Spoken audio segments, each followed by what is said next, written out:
Good morning, class 8. Today we are going to start 7th chapter of our history section. So this is craft and industries.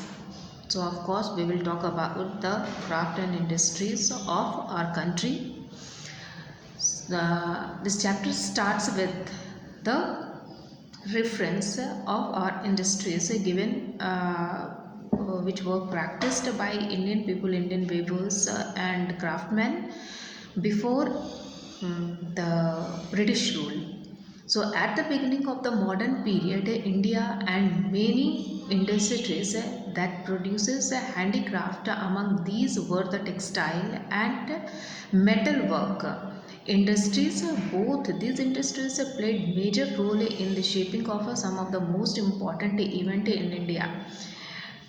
तो ये industries और handcraft जो India में बनाए जाते थे वो बहुत ही ज़्यादा इम्पॉर्टेंट थे। इम्पॉर्टेंट इसलिए थे कि इससे इंडियन अपनी ज़रूरतों को मोर और लेस पूरा कर लेते थे। बहुत सारे लोग इस बिज़नेस में इन्वॉल्व थे और अपनी लाइवलीहुड के लिए इसी पर डिपेंड करते थे। सो टेक्सटाइल इंडस्ट्रीज़ की जब हम लोग बात करते हैं तो कपड़े से रिलेटेड आता है। Condition before British rule, British के आने से पहले इंडियन टेक्सटाइल जो था वो काफ़ी डेवलप था। यहाँ के लोग बहुत ही ज़्यादा अच्छी क्वालिटीज़ के डिफरेंट मटेरियल्स जो है वो खुद से हैंड वोवन भी बनाते थे।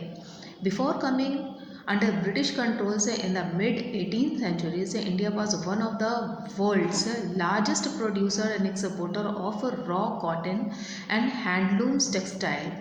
सिर्फ रॉ मटेरियल ही नहीं बल्कि हैंडलूम टेक्सटाइल यानी हाथ से बनाए हुए जो कपड़े होते थे, मटेरियल्स होते थे, उसको वो एक्सपोर्ट करता था, बाहर के देशों में बेचता था और अच्छी खासी इनकम हो जाती थी। लेकिन after agriculture, the handloom industries employed the large number of men and women in India. मतलब बहुत सारे लोगों को उसने एम्प्लॉयमेंट भी दे के रखा था। वुमेन एंड मेन दोनों जो है वो इस बिज़नेस में इन्वॉल्व थे। विमेंस जो होती थी वो स्पिनिंग के लिए यानी धागा बनाती थी और मेंस जो थे वो चरखा चलाकर यानी वुमेन का काम करते थे। India's produces a large variety of clothes, बहुत तरह के कपड़े बनते थे, जैसे सिल्क है, कॉटन है, वूलन है, ये सब जो है वो लोग खुद ही बना लेते थे और हैंडलूम वर्क हाथ से बनी हुई चीज़ें होती थी। There were communities of weavers known by the different name in different part of the countries. मतलब इस इंडिया में वेवर्स को ही डिफरेंट नामों से जाना जाता था। पंजाब में उन्हें जुलाहा कहा जाता था, बंगाल में उनको अलग नाम यानी तांती के नाम से जानते थे। उसी तरह से डिफरेंट पार्ट में जब तुम इन लाइंस को पढ़ोगे तो उससे आपको पता चलेगा कि डिफरेंट नामों से इन जुलाहों को मतलब वेवर्स को जाना जाता था। There were craftsmen who specialized in dyeing and painting clothes. कुछ लोग जो होते थे वो बिनने मतलब कपड़ा बनाने में इन्वॉल्व होते थे और कुछ लोग जो है उसको डाई करने में, उसमें कलर देने में उसमें इन्वॉल्व होते थे। उनको डायर्स कहा जाता था। कहीं पे उसको रंगरेज और कहीं पे ग्री भी कहते थे। And the communities of traditional block printers of Rajasthan were called Chippa in the part of western and northern India's. मतलब रंगने वाले जो सेक्शंस थे उनको अलग नामों से जानते थे, जो कपड़ा बनाने वाले सेक्शंस थे उनको अलग अलग नामों से देश के डिफरेंट पार्ट में डिफरेंट नामों से जाने जाते थे। हाउ टेक्सटाइल वर नेम्ड, और अब इन टेक्सटाइल को किस नामों से जाना जाता था, यानी जो लोग डिफरेंट ढंग के जो कपड़े बनाते थे उन टेक्सटाइल का भी अलग अलग नाम दिया गया था। जैसे some Indian textiles were named after their weaving technique, जिस तरह से उसको बिना जाता था उसी टेक्निक पे उसका नाम दे दिया जाता था। Among these were jamdani and ikat. Jamdani made mainly से इन ढाका एंड अवध, जमदानी को ढाका और अवध में बनाते थे।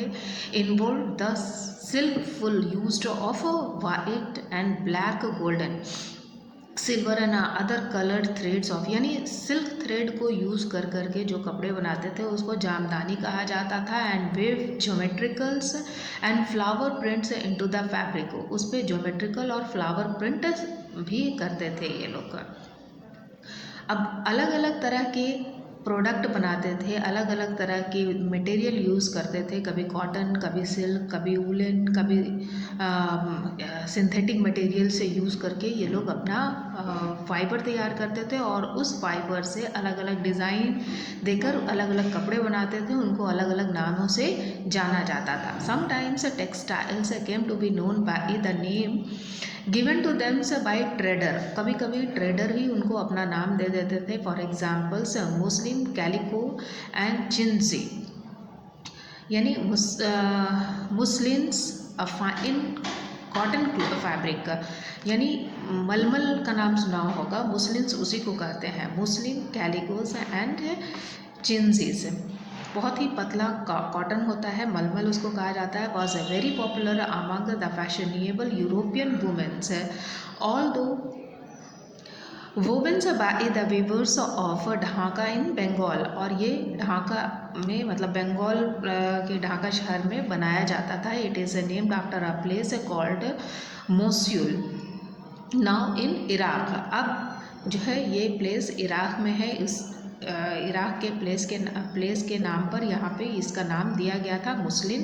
And when 17th centuries Europe traders used to buy this fibers from Arab merchants, इसके लिए जो फाइबर्स खरीदे जाते थे अरब मर्चेंट से खरीदे जाते थे। एंड वाइट मलमल was the finest variety of Muslim खासा एंड कोसा वॉज द कॉर्सियल वैराइटीज़।